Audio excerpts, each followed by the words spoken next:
আসসালামু আলাইকুম বন্ধুরা। তো তোমরা দেখতে পাচ্ছ আমি অটো নিয়ে বার হয়েছি। তো এখন হচ্ছে সময় 9টা বাজে। আমার আজকে লেট হয়ে গিয়েছে। এটা হচ্ছে আমাদের বিল্লার মোড়ের পরের রাস্তা। এখানে আমি গ্যাস নিয়ে নেব, অটোর গ্যাস এখানে আমি নিয়ে নিই। তো আমার আগে এসে দেখি একটা গাড়ি গ্যাস নিচ্ছিল। ওর নেওয়া যাওয়ার পরে আমি গ্যাসটা নিয়ে নিলাম। নেওয়ার পরে বাকি ভিডিওগুলো আমি দিতে পারিনি, কারণ ক্যামেরা ধরার অনেক অসুবিধা হচ্ছিল। এটা শামপুর বাজাচ্ছিল। আর ফিরে রাত্রিরে আমি কিছু একটু ভিডিও করেছিলাম। এটা হচ্ছে বাটার মোড়। দেখতে পাচ্ছ এখানে বৃষ্টিতে কত পানি জমে গিয়েছে। এখানে প্রচুর পানি জমে গিয়েছে এখানে।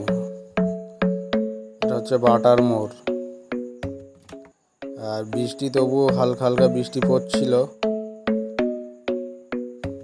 তো এটা ওভারব্রিজের বাটার মোড় পার করে মেমনপুর আছে সামনের মোড়টা। ব্লগটা এই পর্যন্তই।